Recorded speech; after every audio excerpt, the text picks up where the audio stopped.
तुम एक हिडमा मारोगे हर घर से एक हिडमा निकलेगा। ये नारा कहीं आपको सुना सुना लग रहा होगा। काफ़ी पहले अफजल गुरु के लिए भी लगे थे और ये फिर लगे हैं इंडिया गेट पर। अब क्यों लगे हैं ये हम आपको बताएंगे। आप देख रहे हैं पॉलिटिकल पंचायत, मैं हूं आपके साथ निखिल।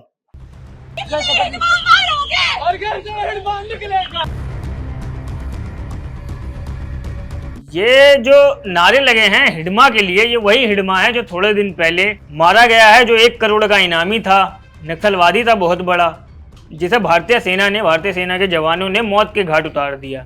दिल्ली के अंदर जेएनयू के छात्रों ने इंडिया गेट पे प्रोटेस्ट किया। प्रोटेस्ट था प्रदूषण के नाम पर, दिल्ली में जो बढ़ता AQI है उसको लेकर। पर अगर आप उसके अंदर, उनके प्रदर्शन के अंदर तस्वीरें देखें, पोस्टर्स देखें, तो वो प्रदूषण का कम और हिडमा के लिए ज़्यादा बड़ा प्रोटेस्ट लग रहा था। उसी प्रोटेस्ट में इस तरीके के नारे लगे कि हिडमा अमर रहे, तुम एक हिडमा मारोगे हर घर से एक हिडमा निकलेगा। ये जेएनयू के लिए वैसे कोई नई बात नहीं है, बहुत पहले वहाँ पर ऐसे ही नारे लग चुके हैं कि भारत तेरे टुकड़े टुकड़े होंगे, अफजल हम शर्मिंदा है, तेरे कातिल जिंदा है, तुम एक अफजल मारोगे हर घर से एक अफजल निकलेगा। और काफ़ी लंबे टाइम के बाद जेएनयू के छात्रों ने उसी चीज़ को दोहरा दिया है। हिडमा जो था वो नक्सली था। 2010 के अंदर उसने 76 जवानों को मारा था और ऐसे ही तमाम केसेज हैं उसके ऊपर। लगभग 350 से ज़्यादा मौत के केसेज हैं और हमारे ही देश के अंदर कुछ लोग उसको इस चीज़ के लिए काफ़ी सराहना कर रहे हैं, तारीफ़ कर रहे हैं, नारे लगा रहे हैं उसकी अमरता के। इसके अलावा अगर हम बात करें तो एक जो तस्वीर है वो काफ़ी ज़्यादा वायरल हो रही है, आप तस्वीर देख सकते हैं। अगर हम तस्वीर की बात करें तो जिसमें आप देख सकते हैं कि एक बच्चा है, उसके ऊपर पुलिस चढ़ी हुई है और ये तस्वीर एक विवाद का केंद्र बन गया। विवाद का केंद्र इसलिए बन गया क्योंकि ये तस्वीर जब वायरल हुई तब तमाम लोगों ने इस पर सवाल उठाए। वो जो सवाल उठाए, किस तरीके के सवाल उठाए, ये हम आपको बताते हैं। एक बहुत ही प्रतिष्ठित यूट्यूबर हैं, बहुत ही बड़ा नाम है उनके, मतलब काफ़ी ज़्यादा सब्सक्राइबर हैं, ध्रुव राठी।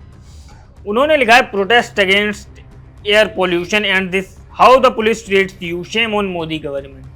जो ध्रुव राठी हैं उन्होंने इसे तो एयर पोल्यूशन का ही प्रोटेस्ट बता दिया, पर प्रोटेस्ट के आड़ में क्या हो रहा था ये तो सभी जानते हैं। अब जिस तरीके के नारे लगे वो नारे ही सब कुछ बता रहे हैं। इसके अलावा एक और व्यक्ति हैं, उन्होंने लिखा है ये तस्वीर जितनी बार सामने आ रही है विचलित कर रही है, सुना है नासमझ, साफ हवा के लिए प्रोटेस्ट कर रहा था सांस लेने कि आज़ादी में यह क्या कम है, छीन लो सांस इसकी, ना रहेगी सांस, ना मांग सकेगा साफ हवा। इस तस्वीर के लिए दिल्ली पुलिस कमिश्नर ने माफ़ी मांगनी चाहिए, माफ़ी उस गृह मंत्री को जिसकी पुलिस है और उस सरकार को जो अपने नागरिकों को साफ हवा नहीं दे पा रही। एक तरीके से जब ये फोटो वायरल हुई उसके बाद जो पूरा नैरेटिव था, नैरेटिव बना दिया ये कि ये जो प्रोटेस्ट था वो कहीं ना कहीं सिर्फ हवा के लिए था। किसी ने हिडमा का नाम नहीं लिया, किसी ने नक्सलवाद का नाम नहीं लिया। नक्सलवाद जो भारत की सबसे बड़ी जड़ है, लगभग अगर हम एक आंकड़ों की बात करें तो आज़ादी के बाद लगभग 15,000 के करीब का आंकड़ा है जो नक्सलवाद की वजह से लोगों की मौत हुई है, पर किसी ने भी नक्सलवाद का नाम नहीं लिया।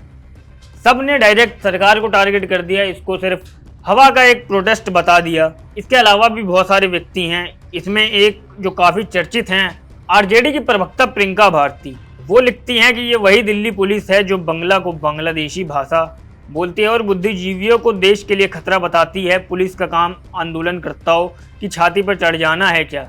साफ हवा की मांग और अहिंसक प्रदर्शन दोनों संवैधानिक हैं, जो पुलिस कर रही है वो असंवैधानिक जरूर है। इस तरीके से उन्होंने तर्क दिया। उन्होंने भी हिडमा का नाम नहीं लिया, इन्हें नक्सलवाद के बारे में कुछ कहा, उन्होंने भी सीधा आए पुलिस को टारगेट कर दिया, सरकार को टारगेट कर दिया।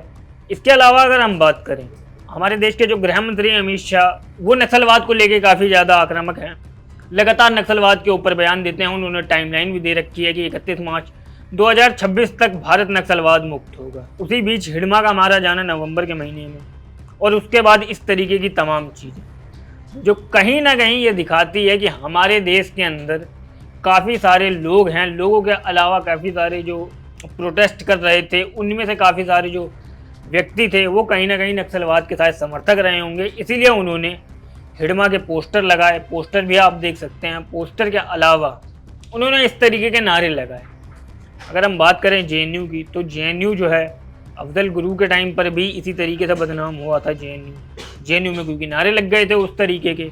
2010 के अंदर जब 76 जवान मारे गए थे, उस समय भी कहा जाता है कि जेएनयू के अंदर जश्न का माहौल था, वहाँ पर जश्न मनाया गया इस तरीके से। और ये हमें 2025 के नवंबर में फिर देखने को मिला जब हिडमा की मौत हुई।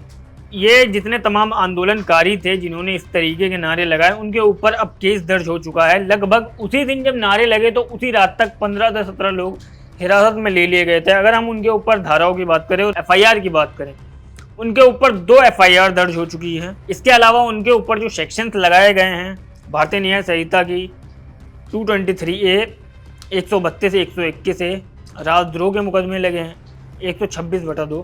कुल 22 से 23 लोग गिरफ्तार हुए थे, संख्या बढ़कर अगले दिन।